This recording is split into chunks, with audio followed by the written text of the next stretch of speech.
अजय एक बहुत बड़ी कंपनी में काम किया करता था। अभी कुछ ही दिनों में उसका प्रमोशन हो गया। जिस शहर में उसका प्रमोशन हुआ है वो एक बहुत ही बड़ी वेल डेवलप्ड सिटी है। जब वो घर छोड़कर जा रहे थे तो उसकी माँ उसकी पत्नी से बोलती है कि तुम मेरे बेटे का अच्छे तरीके से ध्यान रखना, वो कभी बाहर नहीं गया।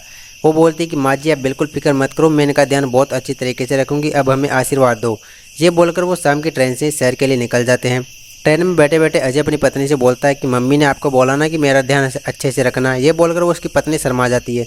दोनों के बीच काफ़ी बातें होती रही और ऐसे ऐसे करते उनका सफ़र निकल जाता है। अगले दिन वो शहर में जाते हैं और शहर की ऊंची ऊंची बिल्डिंगें देखकर अजय की पत्नी के मन में कुछ अच्छा सा भाव आ जाता है कि यार हमारे ऐसे माहौल कैसा अच्छा है यहाँ का। अजय बोलता है कि चिंता मत करो, पहले रहने के लिए यहाँ पर एक कमरा ढूंढते हैं, फिर हम घूमने के लिए भी चलेंगे, पहले कमरा किराए पर देखते हैं। ये बोलकर वो एक कमरे किराएदार के पास जाता है। घंटी बजाता है, एक सेठ बाहर आता है। उसको बोलता है कि क्या यहाँ पर एक कमरा मिलेगा हमको रहने के लिए। सेठ उसको अकेला देकर उसको मना कर देता है कि तुम यहाँ से जाओ, यहाँ पर कोई भी कमरा आपके लिए खाली नहीं है, तुम यहाँ से भाग जाओ। ये बोलकर उसकी बेइज्जती कर देता है। कुछ ही देर में अजय की पत्नी पीछे से आती है जो कि हॉट माहौल में थी। उसको देख के सेठ के हाव भाव बदल जाते हैं और वो बोलता है अरे अरे रुको, मुझे याद आया कि ऊपर का एक कमरा खाली है, तुम उसमें रह सकते हो। तब अजय की पत्नी बोलती है कि हम इस शहर में नए हैं, हमारे पास इतना खास पैसा नहीं है, तो हम कुछ खास किराया नहीं दे पाएंगे इसका। तब सेठ बोलता है कि कोई दिक्कत नहीं, तुम यहाँ पे फ्री में भी रह सकते हो डार्लिंग। ये बोलते हैं उसका पति गुस्सा हो जाता है कि ये तुम क्या बोल रहे हो। तब वो बोलता है कि कोई दिक्कत नहीं, तुम्हारे पास जितना हो सके उतना किराएदार तुम दे सकते हो। ये बोलकर वो उस दिन से उसके घर में रहने लगे। सेठ का थोड़ा व्यवहार ऐसा ही था। अजय का मकान मालिक थोड़ा हबसी टाइप का था। वो आने जाने वाली सभी लड़कियों को घूरता रहता था। अजय की पत्नी पर भी उसकी गंदी नज़र थी। सभी लड़कियों के प्रति उसकी एक ही सोच थी। अगले दिन की बात है, अजय तैयार होकर अपने काम पे जाने की सोचता है। वो अपनी पत्नी को बोलता है कि तुम दरवाज़ा बंद कर लेना, ये शहर का माहौल है, मैं काम पे जाता हूँ, फिर हम शाम को आकर बात करेंगे। ये बोलकर वो अपने ऑफिस पे अपनी गाड़ी लेकर निकल जाता है। थोड़ी देर में उसका भी थोड़ा सा माहौल ऐसा ही था। वो भी अपनी पत्नी के अलावा पता नहीं कितनी लड़कियों के साथ गंदा व्यवहार रखता था। इधर मकान मालिक जो है वो इसके पास जाता है, अजय की पत्नी के पास। वो झाड़ू निकाल रही थी। वो बोलता है कि तुम झाड़ू निकाल रही हो, कोई दिक्कत नहीं, मैं बाद में आता हूँ। वो बोलती कि मालिक आपका ये तो मकान है, आप ऐसे क्यों कर रहे हो, बताओ क्या काम था। मालिक बोलता है कि मेरी थोड़ी सी तबीयत ऐसी है तो मैंने सोचा कि तुम्हारे अंदर से एक चाय बना के पी ली जाए। ये बोलती है कि चलो कोई बात नहीं, इतनी सी बात, चाय तो मैं बना कर आपको पिला सकती हूँ, आप 2 मिनट रुको। वो चाय बनाने लगती है। मालिक अंदर आ जाता है और उसको एक हबसी भरी नज़रों से देखने लगता है और देखकर मन ही मन मदहोश हो जाता है। जबकि उसकी नज़रें बहुत गलत थी, वो हर स्त्री के प्रति ऐसा देखता है। इतनी देर में वो चाय बना के ले आती है और वो चाय पीता पीता मदहोश हो जाता है और फिर वहाँ से चला जाता है कि कोई दिक्कत नहीं। शाम की समय है। अजय जब अपने काम से वापस आता है तो इन दोनों के बीच में काफ़ी झगड़ा हो जाता है।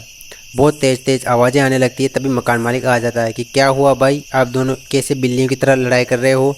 तब वो बोलते हैं कि देखिए ना मिश्रा जी, ये मेरे को ऊपर बिना बात ही शक कर रहे हैं। तभी सेठ बोलता है कि किस बात पे शक कर रहे हो भाई। तो अजय बोलता है कि देखो सेठ जी, हम किराएदार ज़रूर दिया है, लेकिन हमारे पर्सनल मैटर में तुमको बोलने का कोई अधिकार नहीं है। सेठ जी बोलते हैं कि चलो कोई दिक्कत नहीं, अब मुझे यहाँ से जाना है। और वो अजय की पत्नी को ये बोले कि तुम्हें मेरी कोई भी ज़रूरत हो तो तुम मुझसे बातचीत कर सकती हो, मैं वापस आ जाऊँगा। ये बोलकर वो चले जाते हैं। अगले दिन की बात है, जब वो काम से वापस आया, अजय अपने ऑफिस जाकर वापस आया, गाड़ी को पार्क करके अंदर आया। दरवाज़ा खोला लेकिन कोई जवाब नहीं दे रहा था। काफ़ी देर से वो दरवाज़ा खटखटाता रहा था लेकिन अंदर से कोई नहीं आया और काफ़ी अंधेरा भी हो चुका था। अजय बोल रहा था कि यार ऐसी कैसे हो गया, अभी मतलब कुछ दरवाज़ा भी नहीं खोल रहे हैं और क्या माहौल है, कोई अंदर है या क्या है। वो टॉर्च जलाने लगता है तो देखता है तो उसकी पत्नी नीचे मरी हुई पड़ी थी, जिसके देखकर वो मदहोश हो जाता है और बहुत गंभीर रूप से पुलिस को फ़ोन मिलाने लगता है। थोड़ी ही देर में वहाँ पर पुलिस आ जाती है। पुलिस अपनी कार्यवाही करने लगती है कि ये आप इसके क्या लगते हो, ये हादसा कब हुआ, इस प्रकार से वो आपस में बातें करती रहती है। अजय समझा था कि मैं तो काम पे गया हुआ था। जब मैं वापस आया और दरवाज़ा खोला तो यहाँ पर काफ़ी अंधेरा था। मैंने खूब आवाज़ भी दी लेकिन कोई वापस नहीं सुनाई दिया। तो मैं जब उजाला करके देखा तो मेरी पत्नी यहाँ पर मरी हुई पड़ी थी। यहाँ पर एक मकान मालिक रहता है, उसके अलावा कोई भी नहीं रहता। थोड़ी ही देर में पुलिस ने मकान मालिक को भी वहाँ पर बुलवा लिया।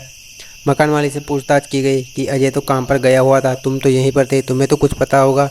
मकान मालिक बोलता है कि देखिए सेठ जी, मुझे कुछ नहीं पता, मैं तो यहाँ पर अपने घर पे अपना काम कर रहा था, ये हादसा कैसे हुआ मुझे कोई नहीं पता। वो अपने पास में घड़ी की दुकान पर चला जाता है जहाँ पर एक चक्कू लेकर वो आदमी खड़ा हुआ था।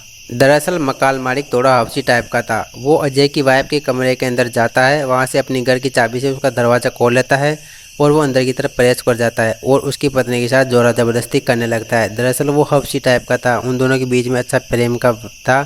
लाइट बुझाई और दोनों अंदर गपागप करने लगे। दोनों काफ़ी देर तक माहौल बनाते रहे। अच्छा मूड होने के बाद में मकान मालिक उसकी हत्या कर देता है चाकू घोंप कर और फिर वहाँ से चला जाता है। मौका वारदात पर उसको कुछ भी पता नहीं चलता है क्योंकि अंधेरा का समय था।